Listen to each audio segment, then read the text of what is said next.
Okay, we're ready to start. Want me to take it from here? Yep. All right. Well, good morning, participants. We are here to start off the morning with a song and a prayer on the second day of the Food Sovereignty Symposium Sampler. Bonjour, Gichwe, Benesse, Indigenous, Ajajak, and Dodaman, Krishnong, and Dojaba. My name is Scott Heron, and I'm one of the PIs, and I'm going to share a song with you this morning that I do want to, kind of sing in honor of the elder and the song keeper that taught me this song. Jim Williams Sr. from Blackview Desert, Band of Lake Superior, Ojibwe, along with so many other elders in our communities, carry the kind of knowledge that this symposium is bringing to you. And so I thought I would share a song that he taught with me as he goes through his life struggles that says, "I come walking with my tobacco." And so we'll sing that song, and then we'll have a wonderful morning prayer by another elder, Frank Edwards. And I'll just hopefully my dog will scoot off, and then we'll go into the other room. Okay.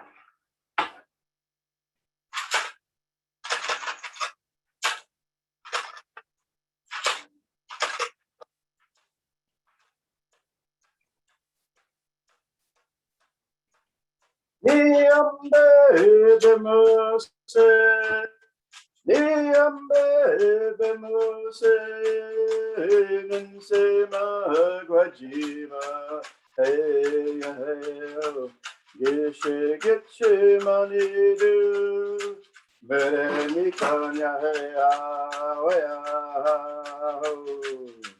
niambe bemose.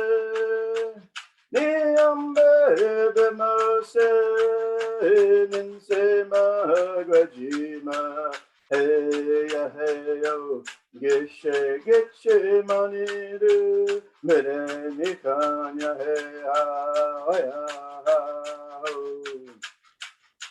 niambe bemose, niambe bemose, ninsema guajima, hey hey geshe geshe manidu, mere mikanya hey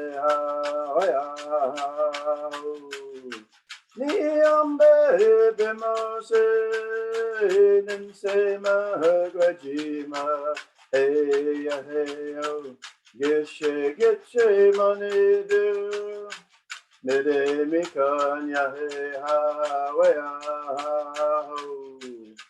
niambe bemose, niambe bemose, ninsema guajima, hey hey geshe geshe manidu, mere mikanya hey niambe bemose, ninsema guajima, hey hey geshe geshe manidu, mere mikanya hey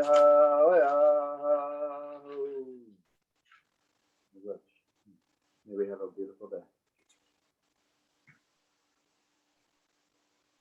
Ani, Pipigua Dodem, Waganuck Sing a Donchaba, Nakoi Gishik, Dishnakars. I thank the Creator for this, for the wonder in this day, for the beauty. Thank the Creator for all those beings that have joined us as we say these prayers this day, thinking of those leaves dancing in the breeze outside to that song as I look out my window here. Ask the Creator to be with us as we go through this day and as we think about these things, these foods that feed us physically, mentally, emotionally, and spiritually. All those different gifts that come from creation, from all those other beings in this world that share themselves with us. For as our stories have told and we've been taught, that the world can exist just fine without us, but we are totally dependent upon all those other beings, the plant beings and the animals and all the birds, all of the fish, everything, all those things that we depend upon, the trees for shelter, for our clothing, for our food, for our spiritual being, for our teachings, for learning. We exist because all of these other beings are willing to share themselves with us, share their gifts. So we say miigwech for all of them and for all the things that we learn. We ask on this day that we think and honor all of those warriors that have protected our people over the countless centuries. Those warriors who have fought to protect our way of life, our people, and those veterans who have fought in the wars, and those who may be in harm's way, even on this day today. We ask the Creator to reach out and touch them and help bring them peace. We think also of all those who are ailing in body or in spirit, and with their caregivers on this day.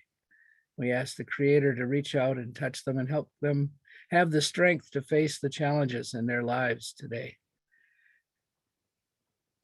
We think of those in that eastern direction, those youth, those infants that are coming in this world, those yet to come, and those that are just arriving.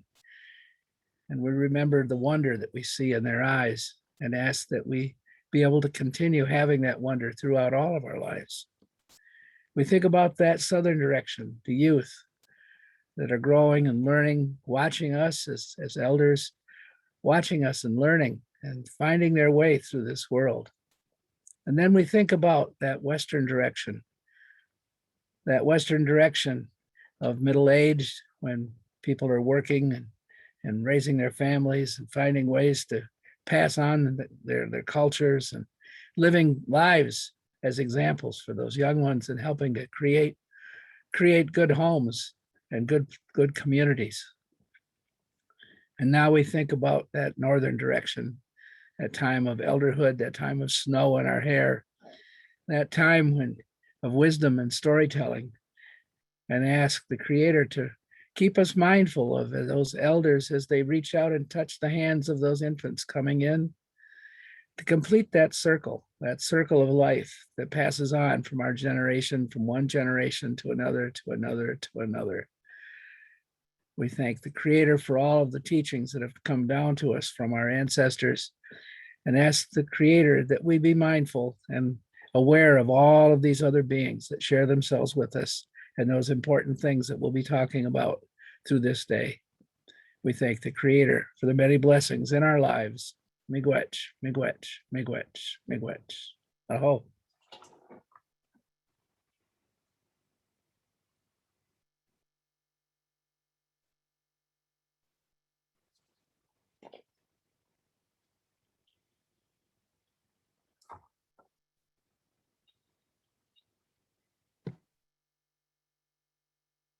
Such a beautiful way to start this morning.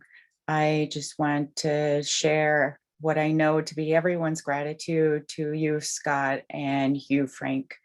It feels like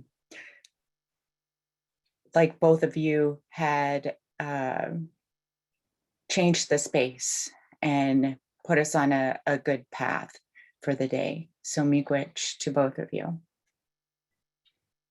Aho, miigwech.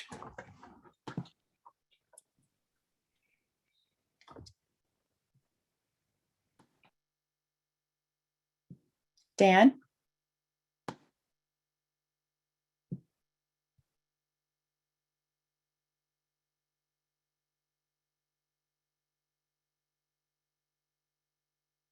Maybe Dan is having some technical difficulties.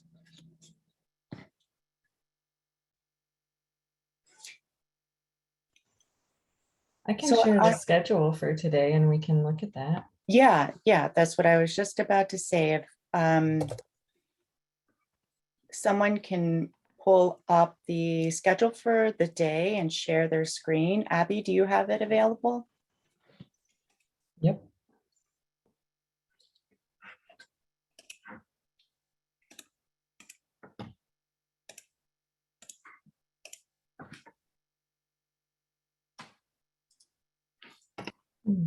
make it a little bigger. So today, our overarching theme is the earth will show us the way. And we heard that theme already in the song and in the opening prayer for the day. And we are going to be focusing on education and diversity. And each of the themes in the first column really came from all of the submissions by many of the people who submitted abstracts to the initial symposium. And so looking over the content and what all of you wanted to share about education and diversity, the themes for today will be bridging traditional and scientific ways of knowing to restore land and life, also returning to ourselves and reclaiming Indigenous food practices.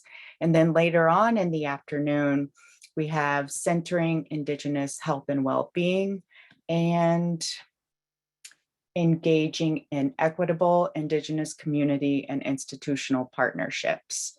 And so we have several panels today, which will be really nice to, it's not just going to be presentations today, but hearing from the many people who are engaged in this work.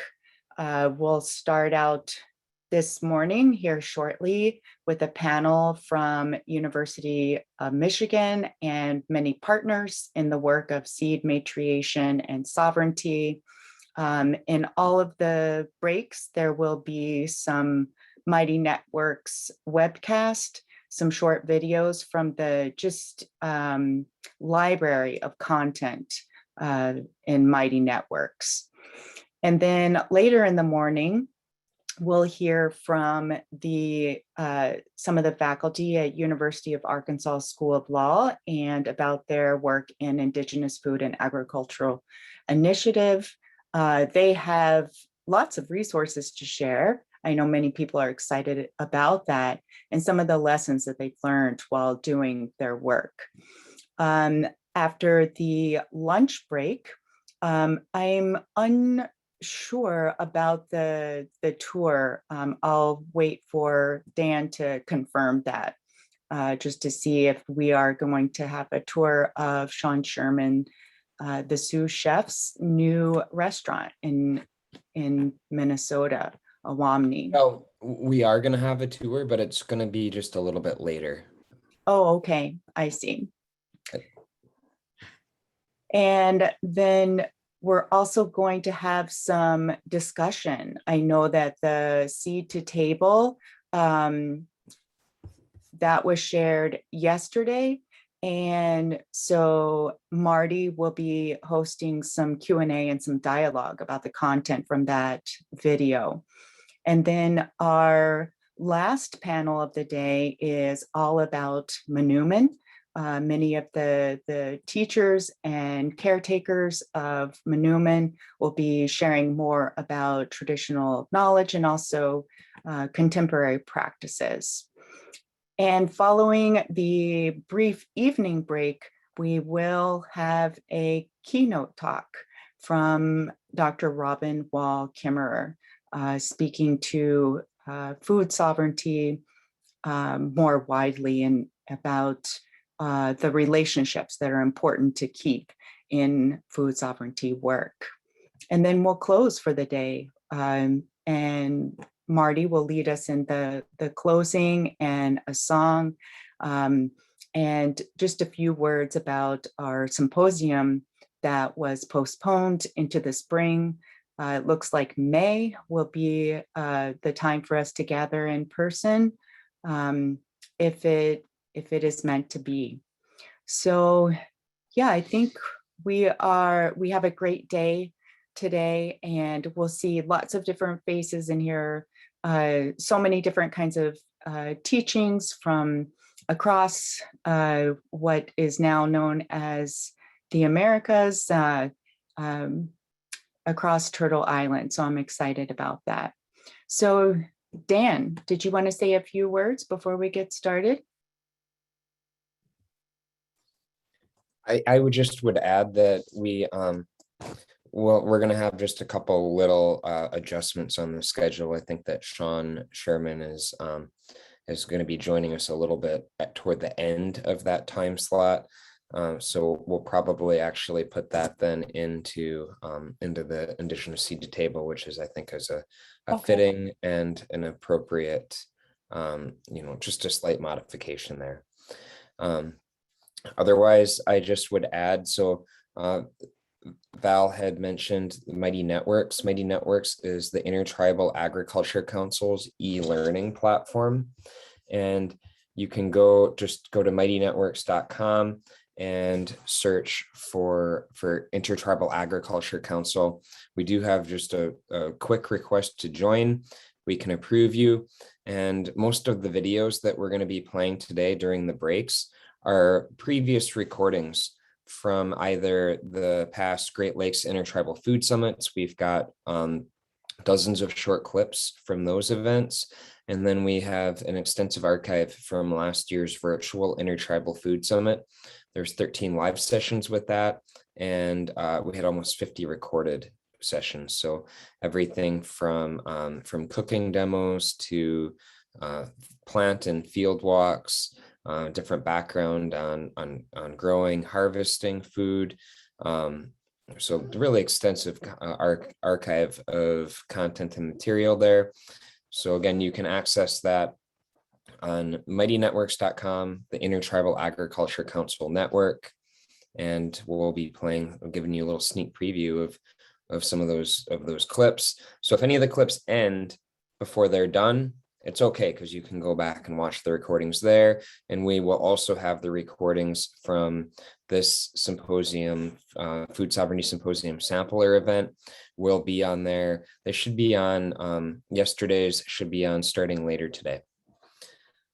So those are just my quick announcements, and we look forward to seeing everybody in May. We are tentatively scheduled for May 20th to 22nd at the Keweenaw Bay Indian Community and Northern Michigan University in Marquette, Michigan. We just felt that given the circumstances and all of the uncertainty, and especially with the travel that a lot of people were making, that it was the prudent decision to postpone the in-person event. Marty, I don't know if you wanted to add, or Scott, if you wanted to add anything on that.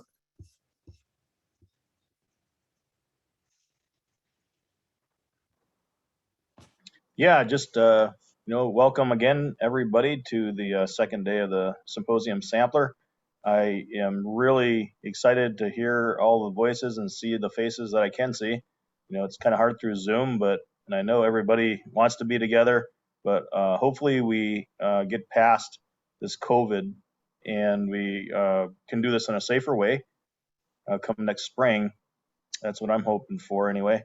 And the things that we heard about yesterday, really good insights into food relationships, thinking about the relationships between humans and food, but also the relationships between the things we think of as food themselves, right? The spirit beings. And I think it's always healthy to remember that, when we're saying food, we're talking about living beings that, Frank was talking about in his prayer of the warriors. And one of the things that, one of those teachings is that seeds are among those first warriors that gave themselves up for us. So that's, talk about sovereignty and, right, inheriting the little itty bitty seed. So anyway, just some things to think about as we go through the day. If anyone has any questions about any of the proceedings or anything, you can always email Dan or any of us on the leadership team, or just go to the website. I think there's a general email at the website as well. So, miigwech, have a great day, everybody. Bama.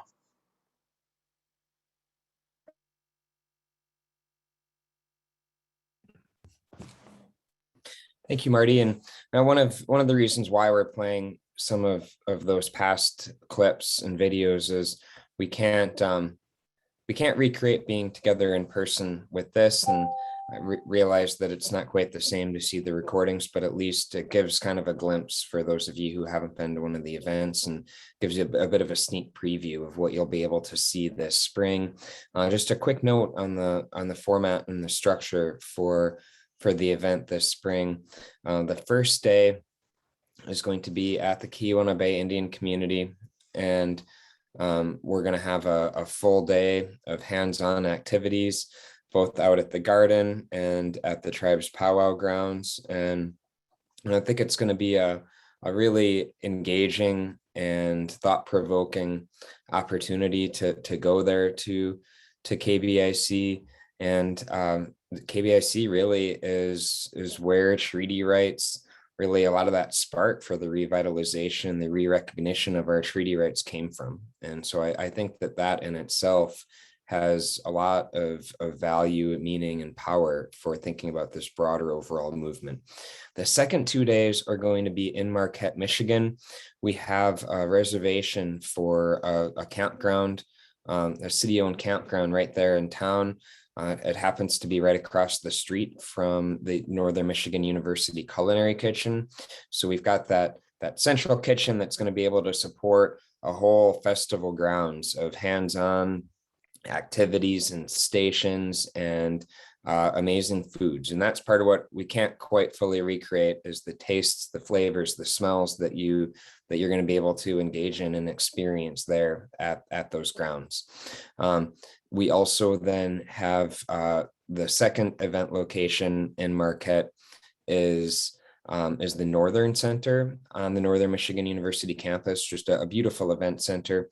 And that's going to be more of the symposium side of it. But beyond that, we've got partnerships with local restaurants, and that was one of the tough things of needing to postpone. But I think those restaurants are pretty excited to look forward to the future and everybody coming together. So that's just a very brief synopsis, and we'll have some more pictures later on today to give you even a bit more of a detailed sneak preview on those locations.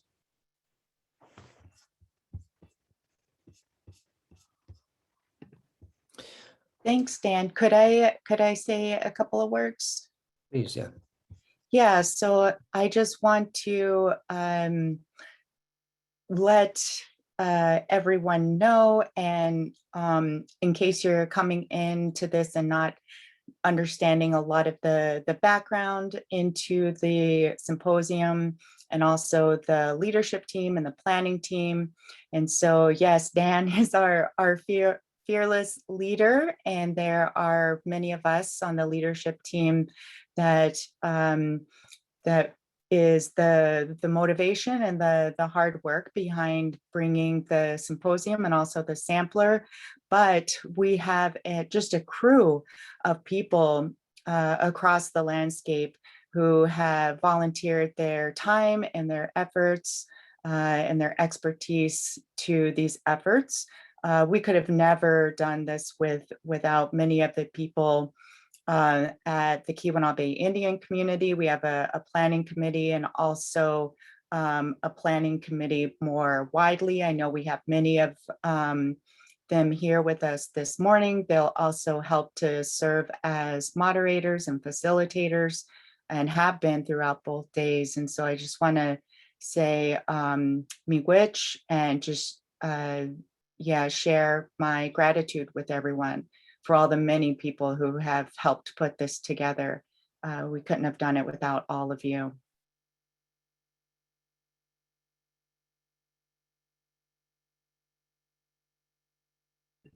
Yes, thank you, Val. And we've got a few more minutes till our session starts, and to give a little bit more background, I think for our audience. I know a lot of folks I see on the attendee list right now, and we've met and been able to interact at some of the previous regional food summits.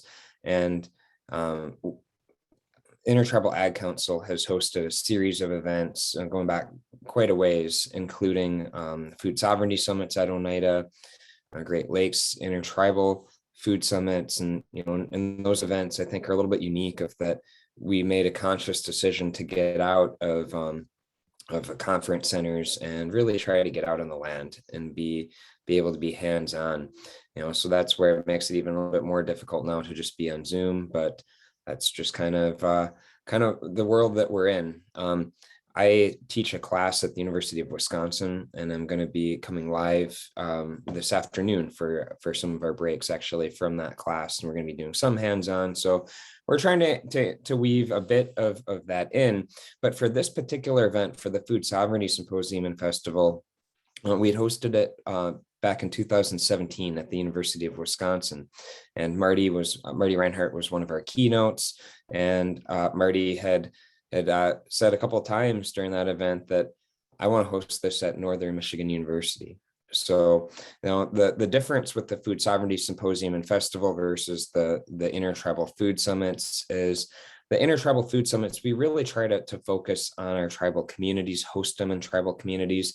And there was just a feeling that we need something that's a bit more outward focused, and to give the broader both academic and non-native community a bit of a glimpse into really what does food sovereignty mean, how might it connect into their into other contexts. And so this is a bit more of an outward focused event versus more of the internally focused Great Lakes Intertribal Food Summits. So just wanted to give that additional background, and we're just about at the bottom of the hour and ready to start our session on Indigenous seeds, and a really exciting project and partnership with the University of Michigan and tribes not only in Michigan, but really across the region, and actually a fair distance beyond. And I know David Mitchner, Shannon Martin, Kevin Finney are all with us to talk more about that project. And David, as we just are getting started, and we're just about at start time anyways, but I see that how is the corn looking today?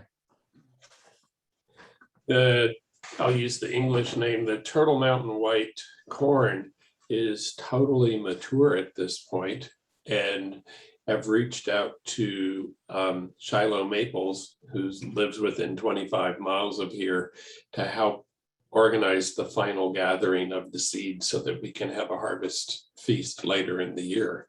So this is, I think it was 7 weeks from sowing to the first maturity. So it was a really short season. That's great. I'm excited to see it more, and it's been nice to see that corn getting grown and going back home. Well, I think that we're ready to start with that. We're ready to start the panel. So David, I'm going to go ahead and turn it over to you, and we can get started. Miigwech, thank you. It's an honor to be here with a team of colleagues today. And as I'll set up the share screen, but first we need to do introductions. I'm David Mitchner. I'm the curator here at the Botanical Gardens at the University of Michigan, and I'm 9th generation settler colonist. So I am not Indigenous at all, and my main concerns and motivators here are about the ethics of settler colonists and the institutions we've spawned. So with that, I was wondering if maybe Shannon, Kevin, Dan, I think everyone knows you, and Scott too, wanted to do introductions. In many ways, it would be best if the Quay went first, but I thought since Dan had passed it here, I would do that. Miigwech. Bujun and the Wayna Maniduk, Nungo Quende Shnikas, Bijundo Dem, Achi Beneshiwish, Potawatomi, Gun Lake Tribe, Minwala Kuta Ray, Lake Superior, Ojibwe, Nishnabeg, Quay, and Dow, Shaganashi, Moin Majima. My name is Shannon Martin, and I am honored to be part of this panel and this amazing project since its inception many years ago.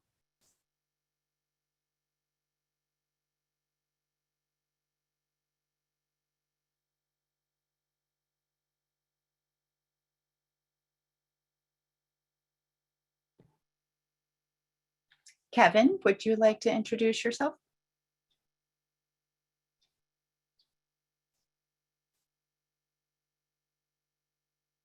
Oh, yeah, can you see me? Hello? Loud and clear. All Yes, right, we great. can. All right, wonderful. I'm horrible at Zoom, so this is kind of a thing I don't usually do, but I'm happy to be here. Bonjour, Ani. My name is Kevin Finney, and I have been involved with this specific project since its inception, and it's been a great honor to be involved. I make my home over by the Rabbit River in Southwest Michigan, and I am an advocate for seeds and advocate for people and for the community in which I live. And this has been a big honor to be a part of this, and I'm happy to be here today. Great, thanks. So Scott, would you introduce yourself, and then Dan? I'm Scott Heron. Shared a little bit earlier, but my role in this has been as one of the people who've been a seed collector, seed keeper, and even as it may come out in this, one of the people that was early on involved with sharing seeds with the University of Michigan, that is what kind of came back into some of the efforts that you'll hear about for universities working on growing out, sharing those seeds back with communities. And it's been an honor to be part of this very collaborative project from the beginning.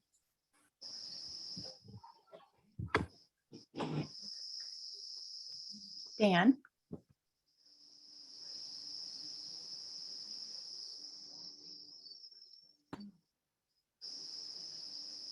You're muted, Dan. Also struggling with Zoom this morning. Dan Cornelius, I'm with the Intertribal Agriculture Council. I'm a member of the Oneida Nation, and have also been involved in this project for the past, I guess, few years now. Miigwech, I believe we now have all the panelists introduced. And sorry there for about 2 minutes, the controls bar disappeared off of the multiple screens. I found it again. The University of Michigan, of which this botanical gardens is part, was founded in 1817 with a gift from the sovereign tribes of the region, this region of the Great Lakes. I believe it's unique amongst the Big Ten universities in that it is an institution specifically coming out of a treaty and establishes obligations, responsibilities, and commitments from the university to the sovereign people. Commitments which for more than 2 centuries have been either or all of ignored, dishonored, functionally disavowed, and every other negative word you want to put in there. This is unacceptable to all of us who care about the earth. Out of that context came a very problematic situation that Shannon Martin is more competent to speak with than I. But in it, Elder Sidney Martin asked if there were any seeds. And a respected colleague, Dr.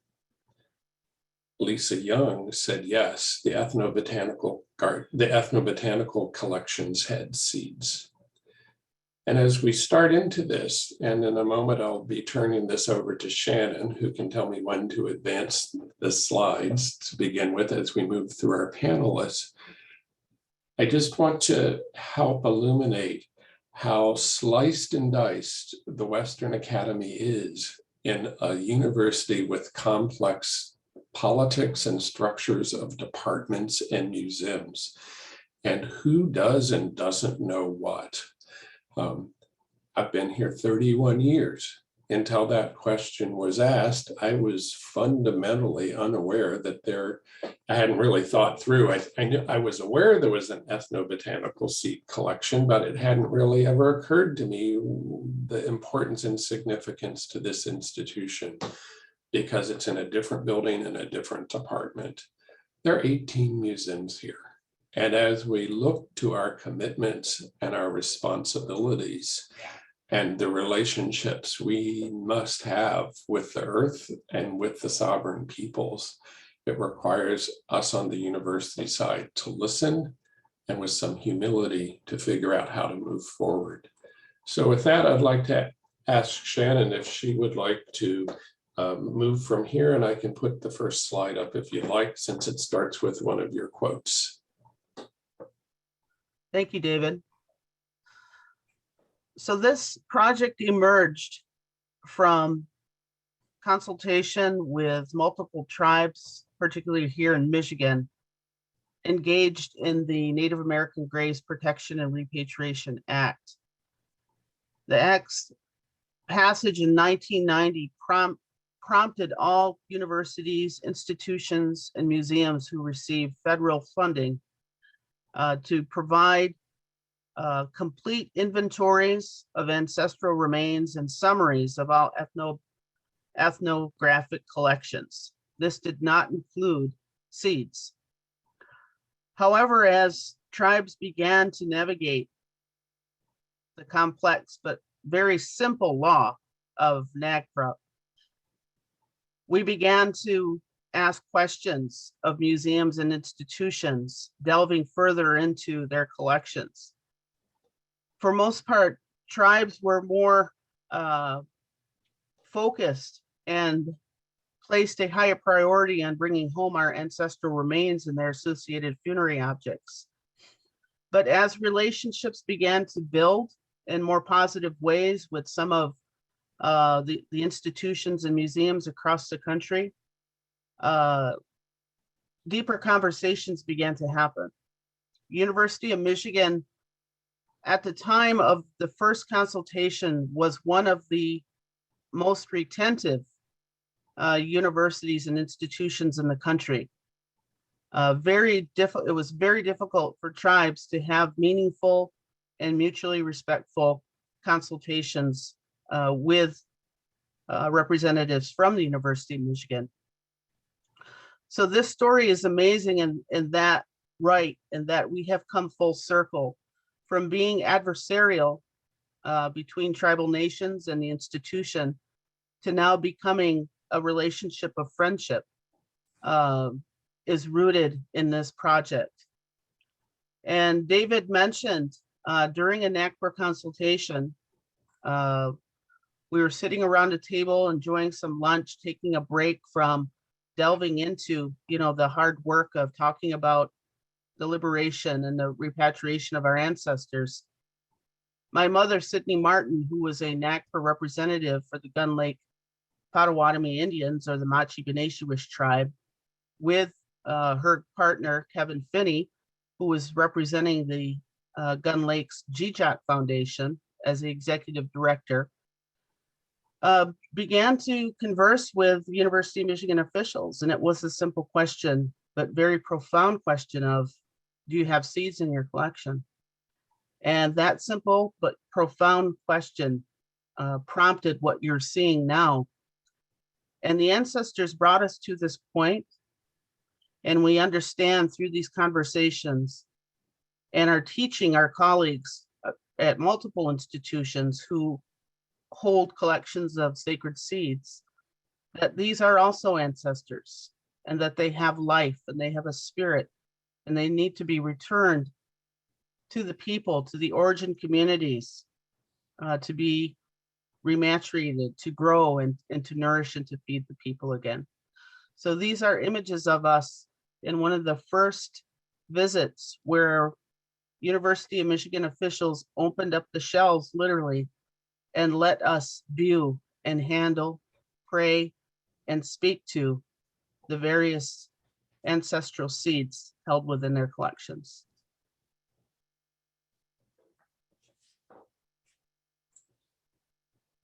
Thank you, Shannon.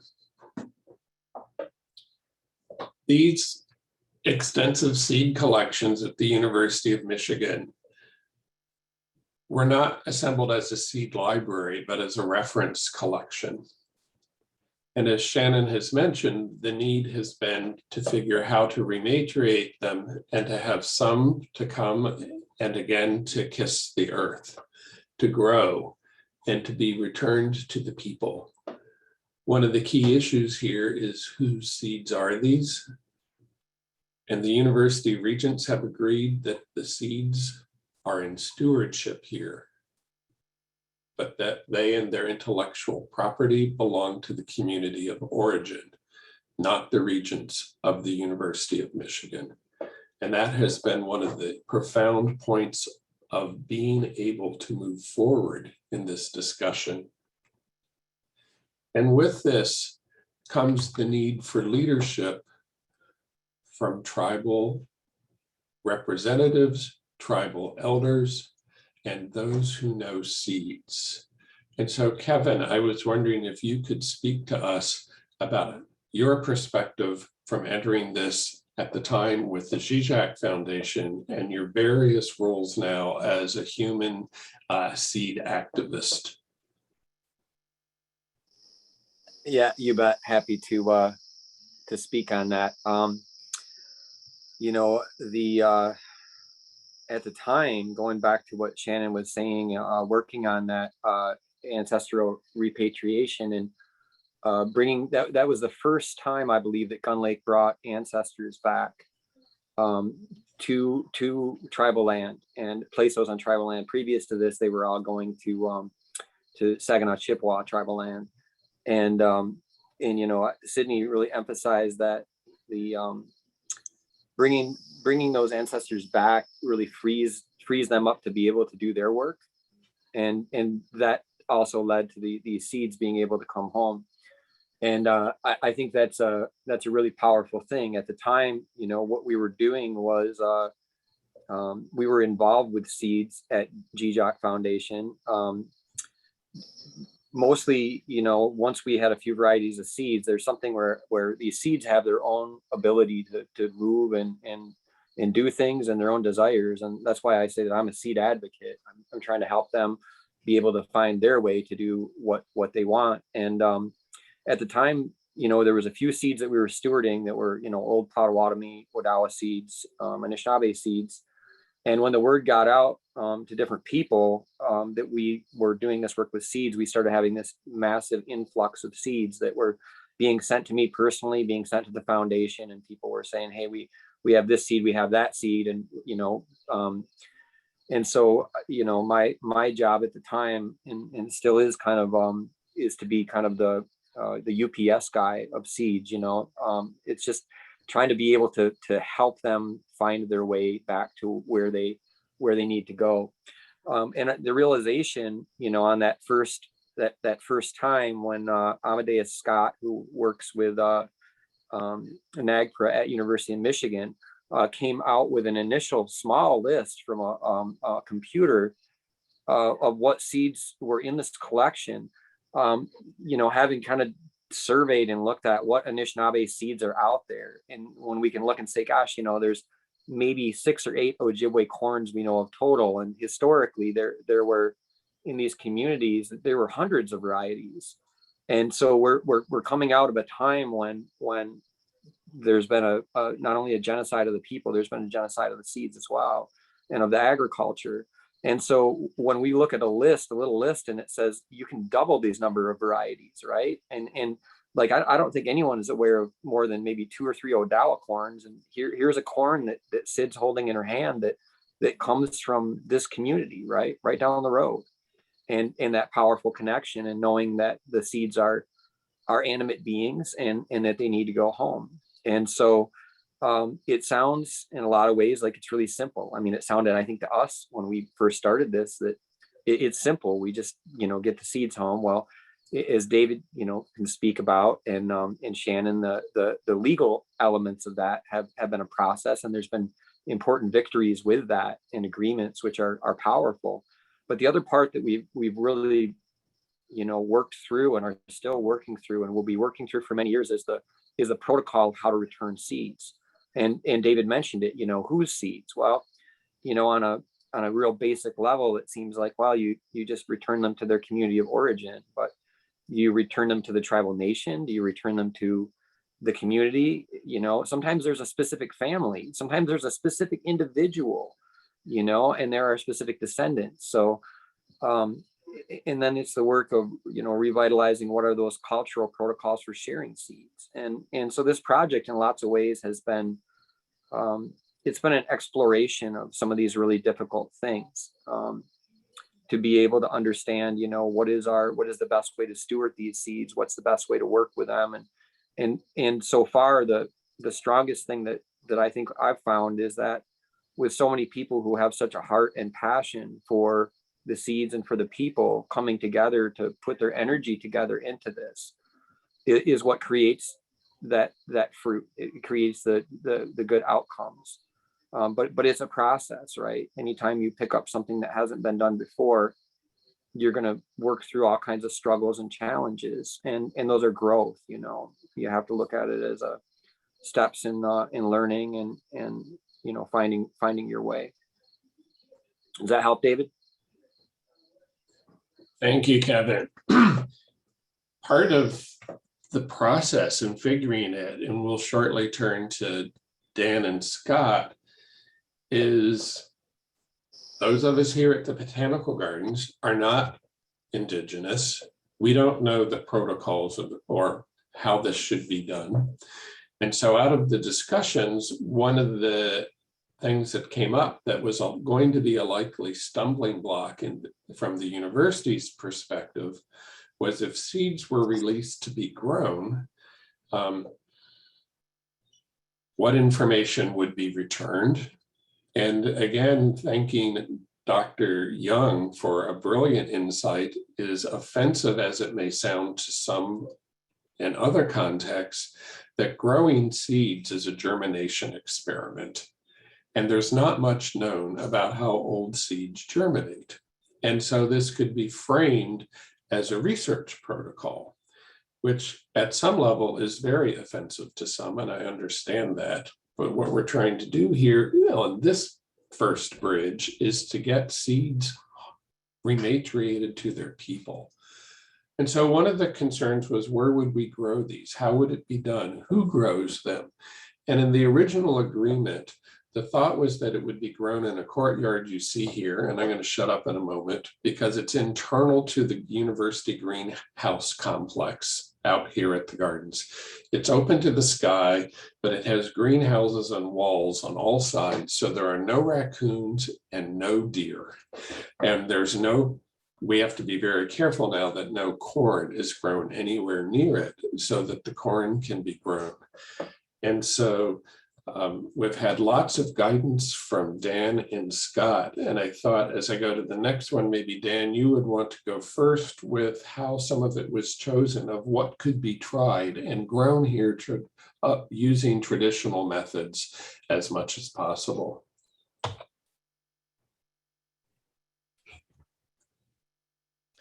Thank you, David. So yeah, it's been a question every year of what seed to grow, because these seeds have not been coming from the collection. That approval process has really just started to happen this year. But in preparation for that formal request to the university, we wanted to grow seeds that were more active, that have been grown out more recently. And so starting with the Quechua white, and then moving to the Red Lake flint corn from Jack de Jarley. Then last year, the Fox Blue flower corn, this year, Turtle Mountain. Each year, really looking at what seed has connection to Anishinaabe, and particularly within Michigan, even though both that Fox Blue flower, actually all three of the Red Lake, the Fox Blue flower, and the Turtle Mountain, have a bit of stronger connections outside the state. When we really look at how seeds had traveled in their journeys, I think it's pretty safe to say all of them were directly connected to what is now the state of Michigan. But you can see here, this is the Red Lake flint corn from Jack de Jarley. And both Kevin and myself were up at the Red Lake Food Summit back in 2016 and had connected with Jack, and each have kind of our own stories of how these seeds had come to us to help to steward them. And really part of that reason of growing out this Red Lake corn was also that Jack is alive. Jack has grown these seeds his whole life, and they come from his family. And as of 2016, he was the only person that was still growing them. And he wanted, he recognized that he needed to get them out to others to be able to grow, and he wanted them to keep going. And so he had given, each of us kind of some fairly specific instructions of how to care for them, and how to share or not share them. And so he was then at the Pokagon Food Summit in 2019, and as we were talking about what seed to grow, it kind of made sense maybe to see if he would want to partner and to grow this one out. And I remember he said that that there's some good corn eaters over there in Michigan, and because he saw how much corn that the chefs were cooking and people were eating for that event. And that's that's part of why we grew out this Red Lake corn in 2019.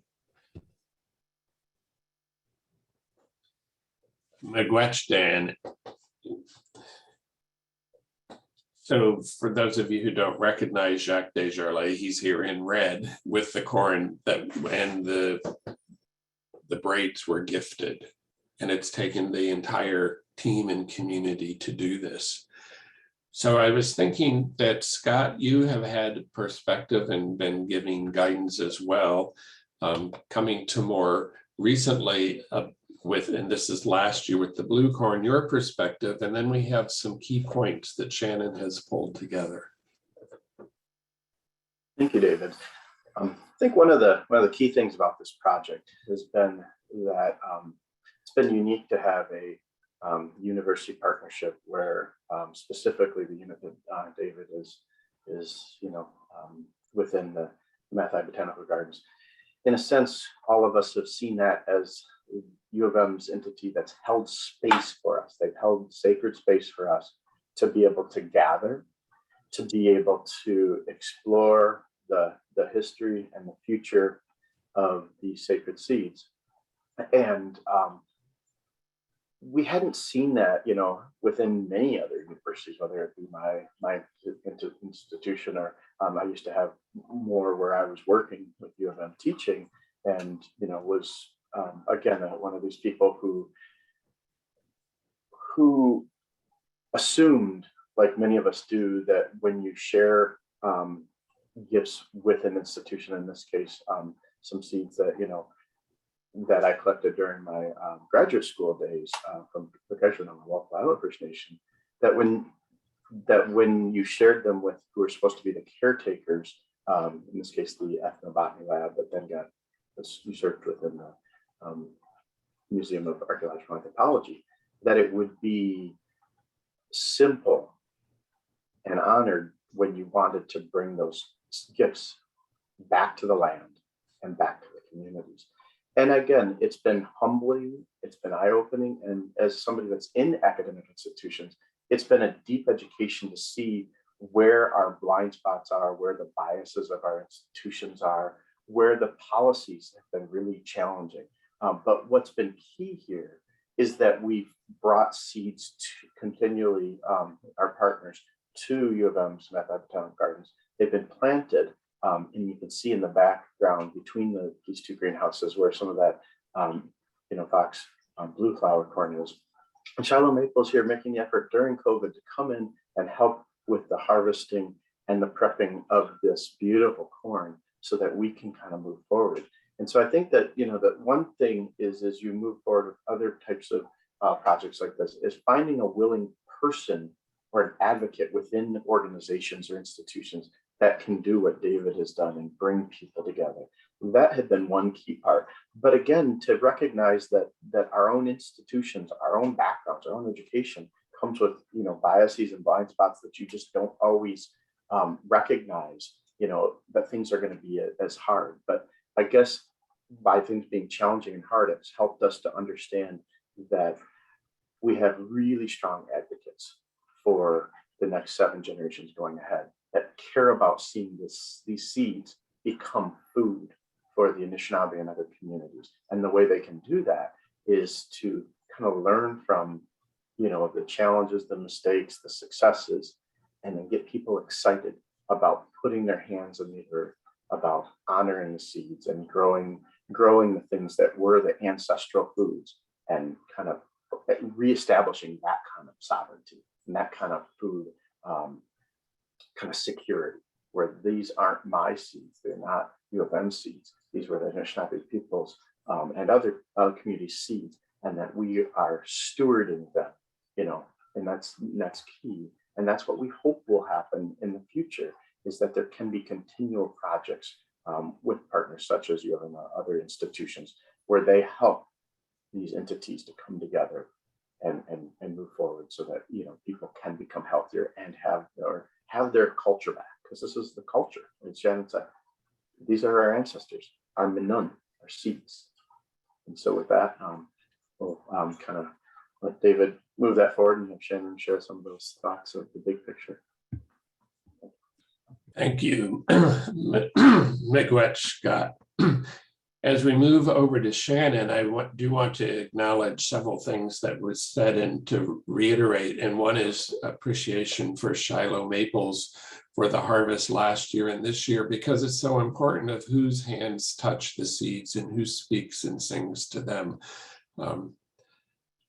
This is not something to be done by the garden staff for the tribes. We are here, I hate to say the word to be host, because we're on stolen land. Let's acknowledge it. We're here trying to find a new way forward.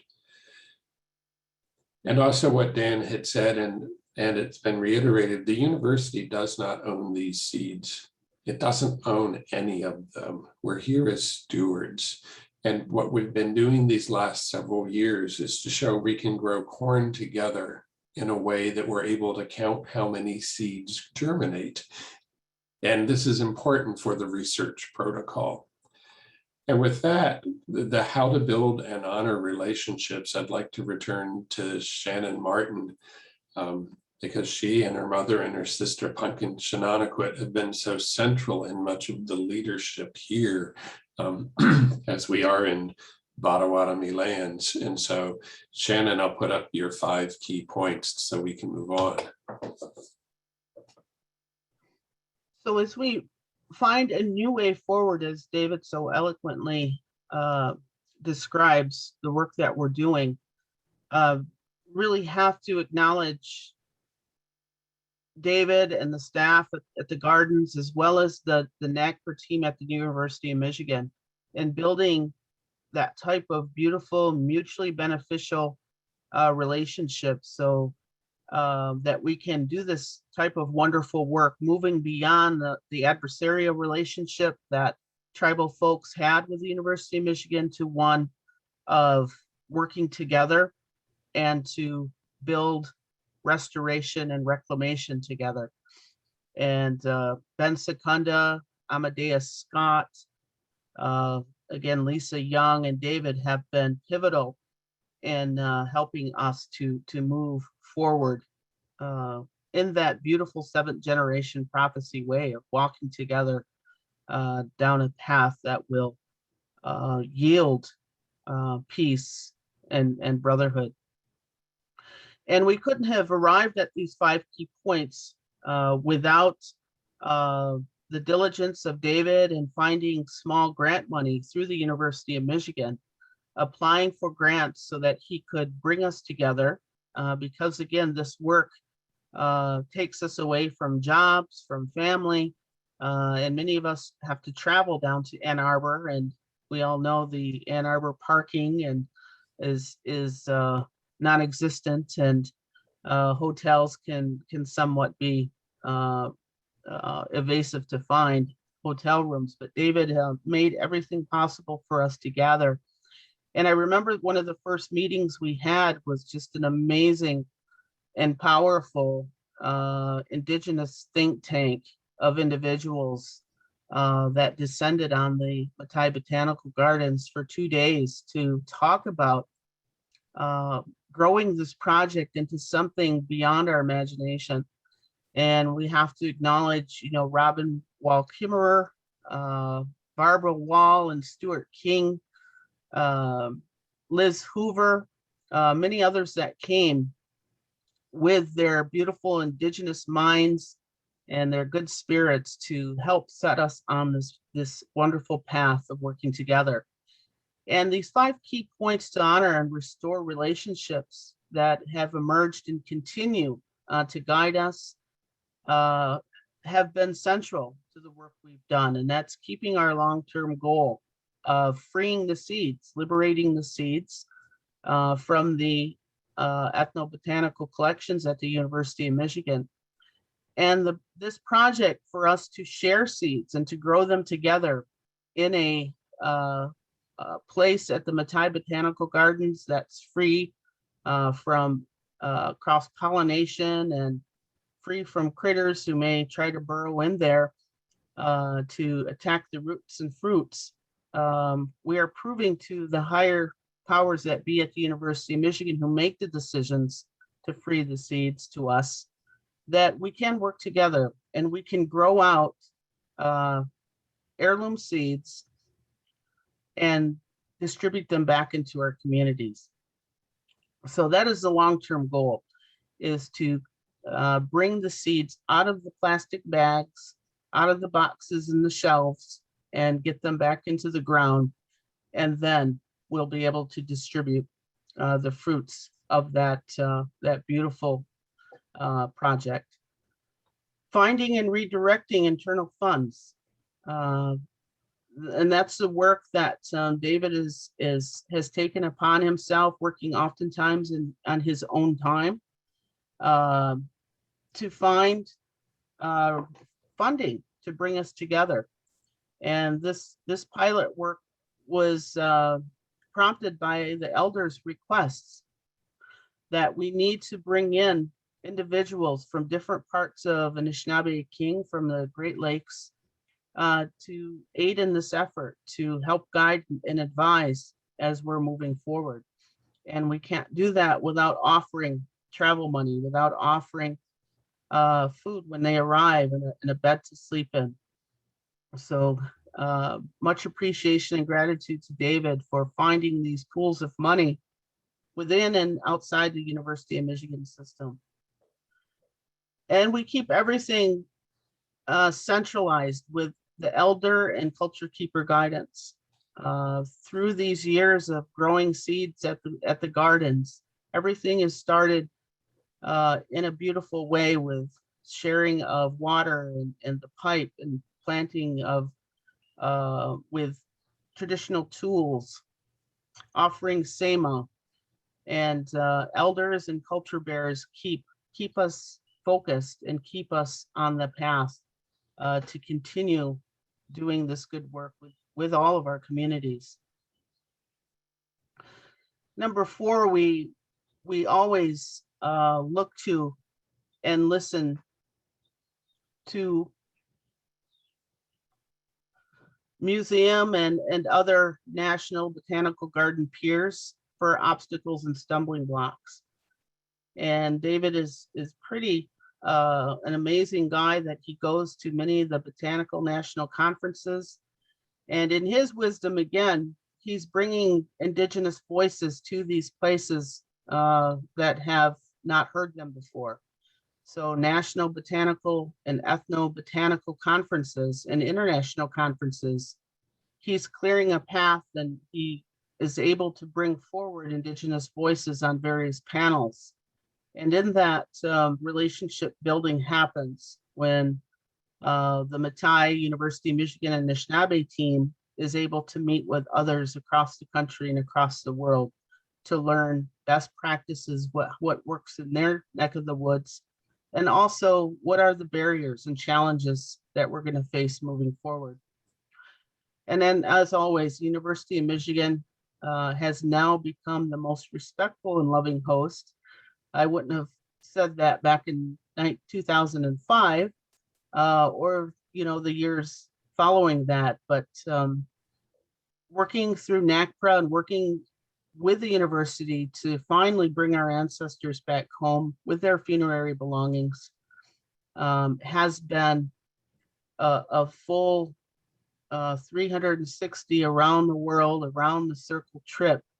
And we've arrived at this place now where we're in a love affair pretty much with the University of Michigan because of their now open minds and their open hearts and open spirits to envision and to think beyond the times of collecting and hoarding Indigenous peoples and our belongings.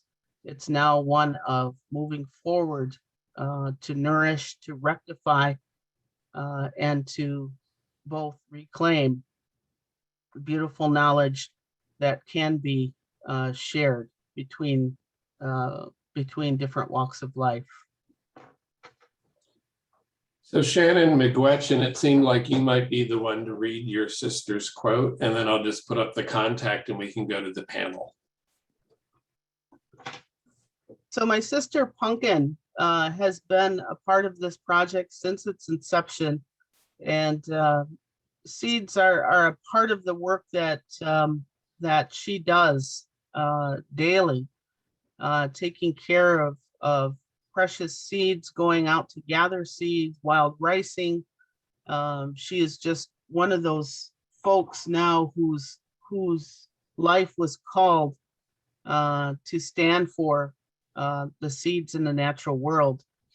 And we learn from her and her power and what the profound thoughts that she has. And this is one of her quotes after working with the seeds and this relationship and this awesome project with the University of Michigan.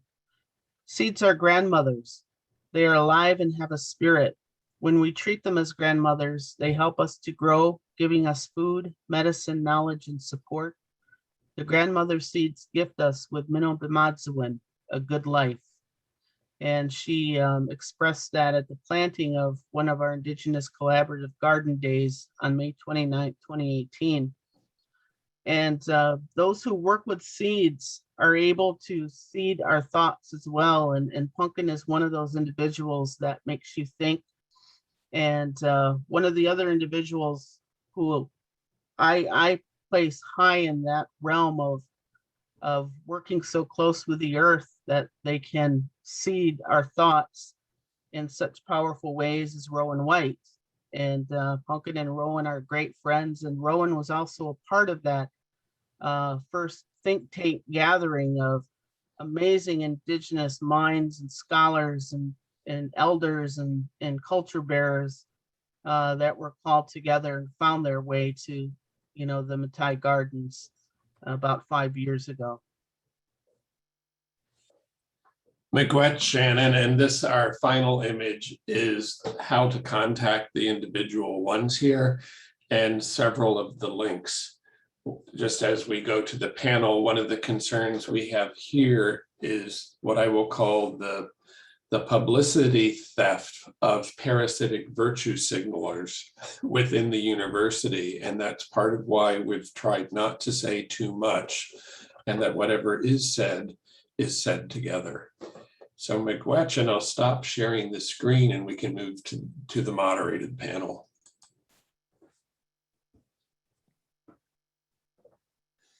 Thank you so much, David, Shannon, Kevin, Dan, and Scott, for all the things that were just shared. I have heard about the seed rematriation project for many years, and that was much more comprehensive understanding and the history of the relationships and the important stewardship of the seeds that also stem from community members. Just a really beautiful story in so many ways. And so I'll get us started with a question or two, depending on what questions we have from the different attendees. So please, as a participant in this panel, all of you attendees, be welcome to put your questions in the chat or in the Q&A. And myself, I'm Val Ganyu, one of the co-leads for the Symposium Sampler. And I have here with me Abby Palmer, and we will both be moderating this discussion with Q&A and also with our attendees. So to start us out, I am interested if one or two of you could speak to the importance of seed rematriation to help us understand key differences from the practice of repatriation. And I just want everyone in our audience to understand why that difference is so critical. I think that difference was beautifully articulated with your sister Pumpkin's quote. But yes, if one or more of you could speak to that.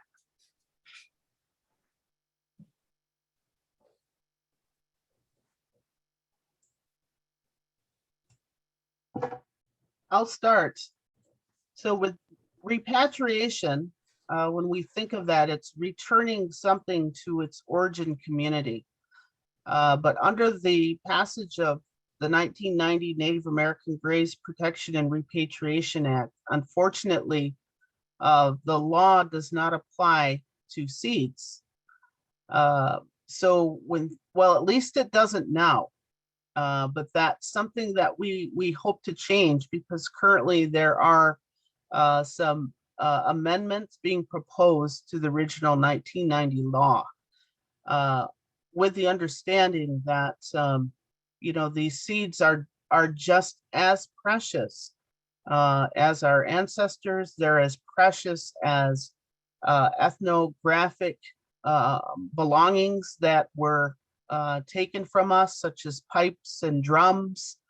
The seeds are just as important and still carry life and carry energy and carry spirit, and are waiting for us to bring them back home, to liberate them from the plastic that they're encased in, and the boxes within the shelves, within the the highly environmentally controlled environments that they're currently in many museums and institutions across this country. But because of that profound and powerful question that was asked by my mother and Kevin Finney during the course of a NACRA ancestral repatriation consultation, that began to take hold. And many tribes are now asking that same question when they move into those types of spaces. So as Indigenous people, to rematriate them is to bring them back to our people, bring them back to the earth of our ancestors, and to let them grow again, let them nourish, the families and communities. So that's the important differentiation of repatriation and rematriation. And it's bringing, back to life, the dormancy and the imprisonment of these beautiful seeds, so that they can once again live and help us to live. If I may move in, because I think Scott, you and Kevin by body language look to go. So actually, why don't you two go, but I have an element from this summer.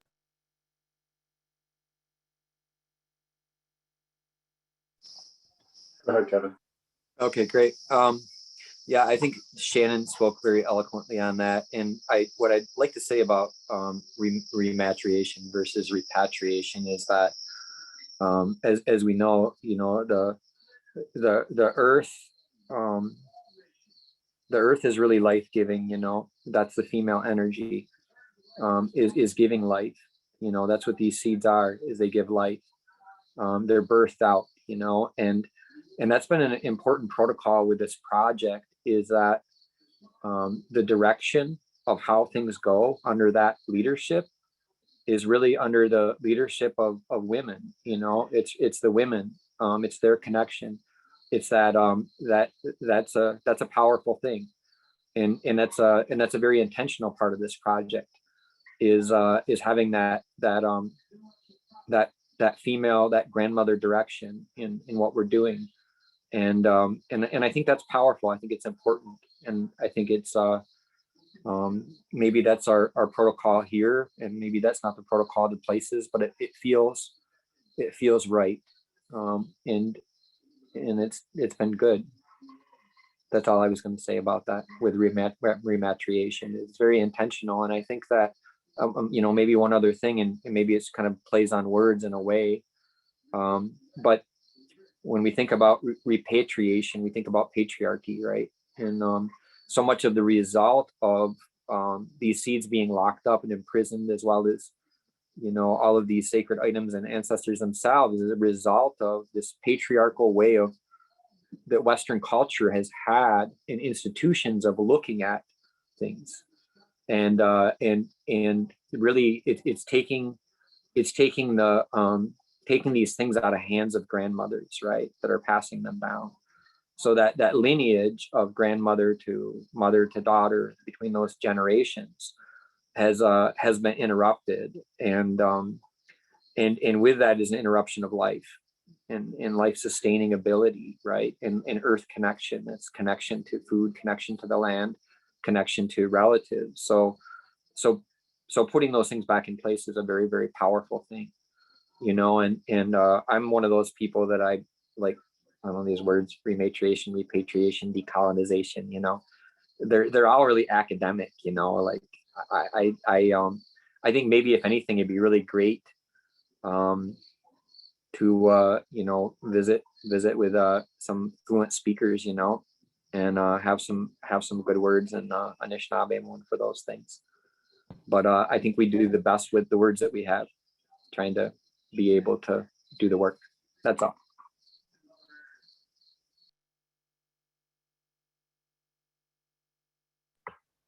And I'll just add the one perspective that it seems like, because we are using languages, in this case, colonial languages, are often what most of the audiences are familiar with. Even those of us that are familiar with the academic or scientific languages, it's naturalistic for it to use more feminine terms, because even when we study these things and we look at what are fruits and what are seeds and what are cones, it is beautiful that it is the female part that gives life, and that carries the next generation, and that the male part is just sharing in it and participating in it, but that whether it's wild rice grains, or whether it's those mandamin or those maize cobs, that is the female part of the plant. And so as a naturalistic way, maybe our terminology is catching up with what nature's already doing. And I think that's part of sovereignty, is there's been a desire from people to reclaim terms and reclaim words. And so, good, if that empowers people, then I think that we should honor that as much as we can. Miigwech, and I had one element to add from this spring and summer, because it's been so challenging with COVID. But the University of Michigan is not a land grant college. That is, we don't have agriculture or horticulture.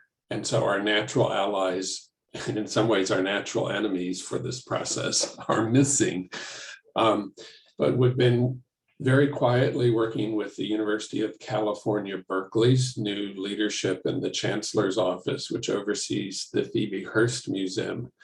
And because of this work here, this summer, they rematriated a seed lot that was not affiliated in any funerary way, because it was part of the cultural heritage of the community.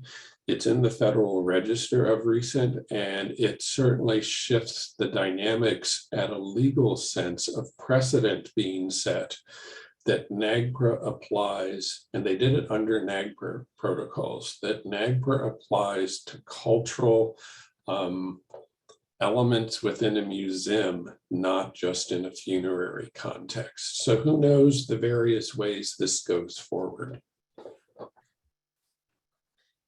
Yeah, and if I could also just add, I think of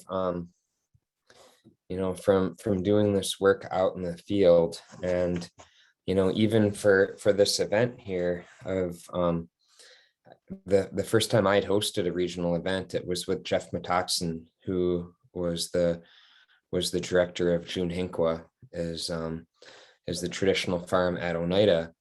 And Jeff and I mean, we had extensive discussions on seeds, and I'll just never forget that we would have these monthly phone calls with the Upper Midwest Indigenous Seed Keepers Network, and everyone was talking about how their Oneida white corn was doing. And Jeff would always say, he'd call me up after and say, it's great everybody's growing our corn, but they need to grow their own community's corn again.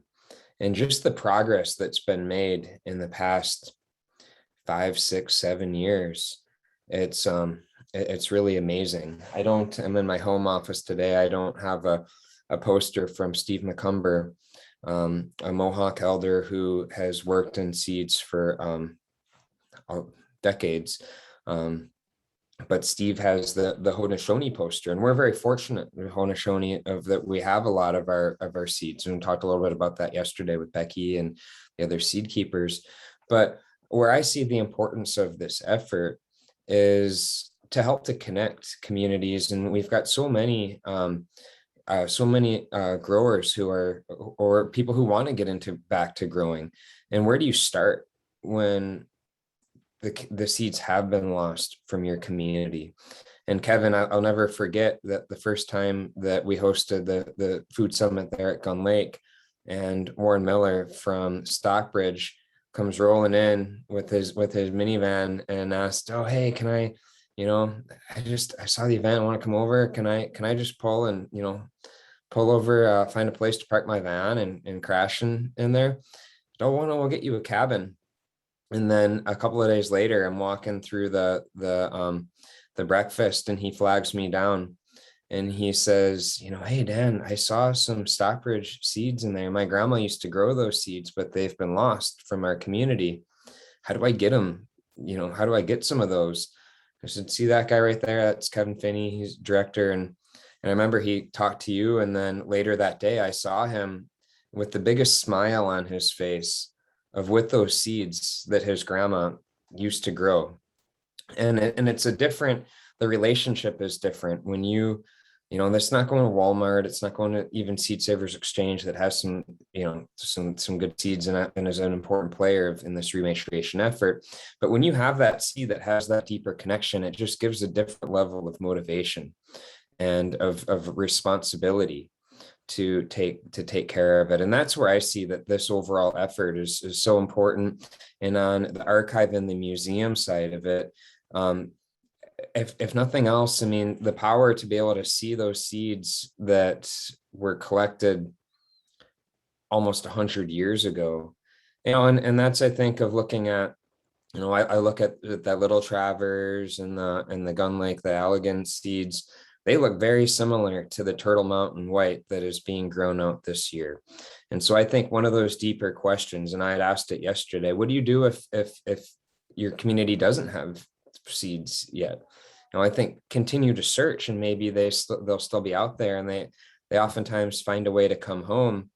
But part of it too is finding seeds that are going to be appropriate for growing in your area, and recognizing we had extensive trade networks that a lot of these seeds, I mean, they have close ancestors. I mean, our Oneida white corn is actually Tuscarora white corn that the Tuscaroras brought when they joined the Haudenosaunee Confederacy in the 1700s. That was the gift that they brought. That's very similar to Cherokee white corn too. So, I think that's just a little bit more background on why this is important, and trying to put some context on. That was a very beautiful story, Dan, very touching. I've heard similar stories like that, and it just the impact doesn't lessen. you know them. And so thank you for sharing. We have just a handful of minutes that remain, and I think that the way that all of you addressed that question was so important to our understanding why rematriation is different from repatriation. Abby, I would like to be able to take a couple of questions from our attendees. Is one calling out to you? Well, I think that Marty wants to add watermelon to the Decolonizing Diet Project foods list, because he asked, do any of you have an idea about the approximate date that the Anishinaabe established a relationship with watermelon? Was it before colonization? I can address that. I'm happy to. So here's what I know. There was a watermelon seed that was given to me in probably 2001. That was a long time ago, by a woman from Indiana who had a collection of Great Lakes native seeds that she had been maintaining for a while and had passed it on to me. And one of the seeds was a red seeded watermelon, and it had these bright red little seeds. And it's not a large watermelon. But so I started growing this watermelon and, you know, distributing them around. And then, and I was curious about it, like a Potawatomi watermelon, right? And of course, there's a word in the language for watermelon. And it's, so as I traveled around with the seed, you know, I was at Kedgeman on Walpole Island and talked to a few elders there who said, man, we used to have that watermelon when we were kids. We had this watermelon, right? And I began to do a little research, and going back, there's a Potawatomi syllabary. It's a word list from, I think, the 1820s that a missionary had put together. One of the words in there was watermelon. And then I came across a Jesuit relations. The Jesuit relations were done in by all of these Catholic Jesuit priests, and they write back to Europe and record their travels. And I'm trying to remember the specific Jesuit, but not that it really matters that much. But he was the first Jesuit to travel around the southern end of Lake Michigan. So what's currently like, you know, Southwest Michigan, Indiana, Illinois, Chicago area. And as he was traveling, and this would have been in the 1600s, I mean, like 1670, maybe 1680. And so he's, according to him, he's probably like, he's the first like European. I question whether that's true, but, you know, going through this area. And he said that that the Potawatomis have an exceedingly sweet and delicious melon, which they grow, which has red seeds. And so the question becomes, how did these seeds get to be, you know, they're indigenous to Africa. That's where they come from. Watermelons are an African crop. And there's another seed which shows up just as early, and it's a cowpea. And cowpeas are also, they're also an African crop.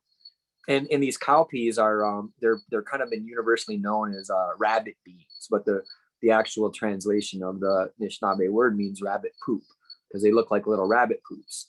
And they're been grown here in the Great Lakes, and then also by the Potawatomis in Mayetta, Kansas, who walk the Trail of Death and have those same seeds there, as well as the same melons, because people carry their seeds. But, you know, going back, these seeds, if in 1670 these seeds were being grown here, what it tells us is that these trade networks and relationships between people were absolutely incredible. And I think that, you know, history has been written in a way by certain individuals. We know who these people are, and they have a one-sided perspective on things. And the world which has existed here since it has existed, which is unfathomable, the amount of time, is so complex and beautiful that these trade networks with reaching down to the Caribbean with Africans, and not just Africans who came here through the slave trade, but Africans who are coming here and visiting this continent and having relationship with people of Turtle Island way prior to this. You know, the seed stories that have been written by Western scholars are pretty warped. Another one that I want to bring up real quickly is the purple potato. According to all European seed authors, like 1800, 1750, the potato arrives in North America. Well, potatoes are indigenous to the Americas. Interestingly enough, like in 1650, on the St. Lawrence Seaway, it was recorded that the Haudenosaunee were growing purple potatoes. And then interestingly enough, starting in the 1700s, there's French writers saying that every Ojibwe community across the north had purple potatoes. If you go to the Northwest coast, they have purple fingerling potatoes. Well, those trade networks extend far and wide, and the seeds are part of the relationship.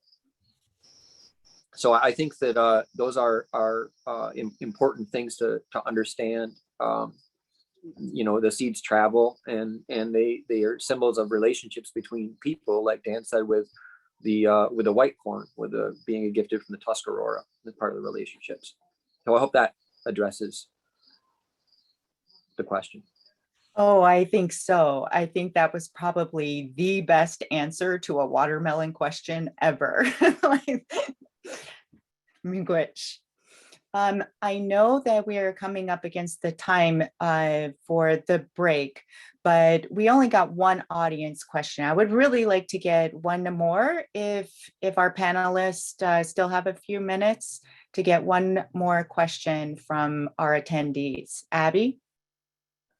Yeah, all right. So this one is about how do you balance efforts toward the recovery and preservation of ancestral seeds, these distinct cultural varieties, with a likely future of renewed coevolution where people and plants will continue to grow and change together, i.e. plant breeding into the future?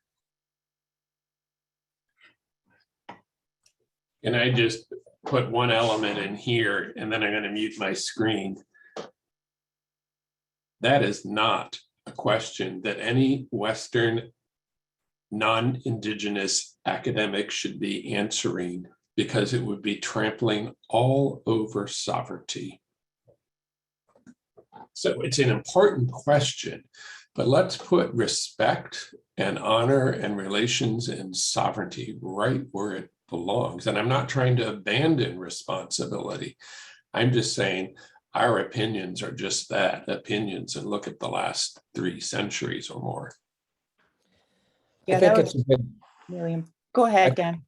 I think it's a good question, and I think that this is where we run into just even the hypocrisy of the Western legal system, of where on one hand we have a principle, and this is why USDA has the GRIN database of all of these seeds, and that they're supposed to be held in common for the good of mankind.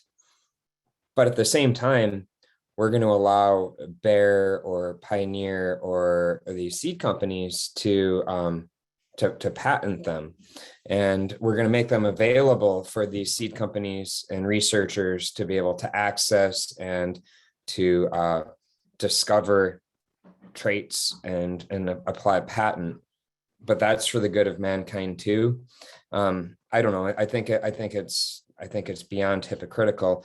But at the same time, we do need to feed ourselves. And when you go back to some of those original patents, and they're specifying even Indigenous communities that they came from. But I think even more relevant and for the non-native audience that may be listening here, I know you see a lot of these seeds in that Red Lake, in particular, and people, they just kind of drawn, and they want to collect it. They want to add it into their collection. And this is, I think, is an issue, and something just from a more fundamental standpoint of stewardship, that we don't own, we don't control these seeds. I mean, we care for them, we steward them, we take care of them.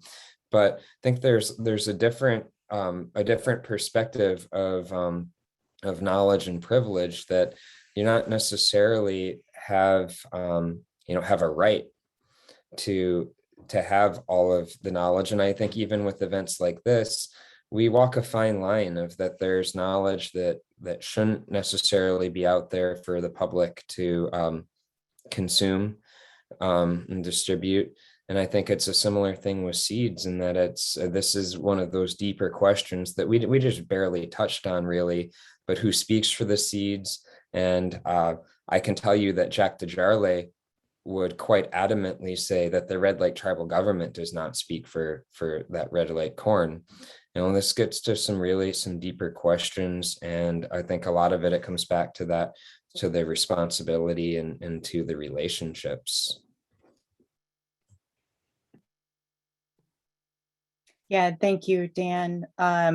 You addressed that question really beautifully.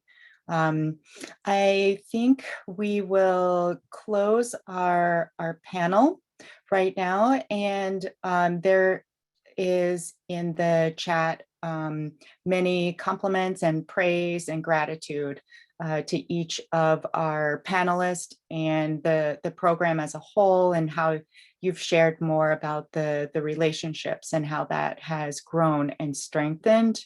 There are just, yeah, it has so many strands of stories that you shared with us today. So miigwech to each of you.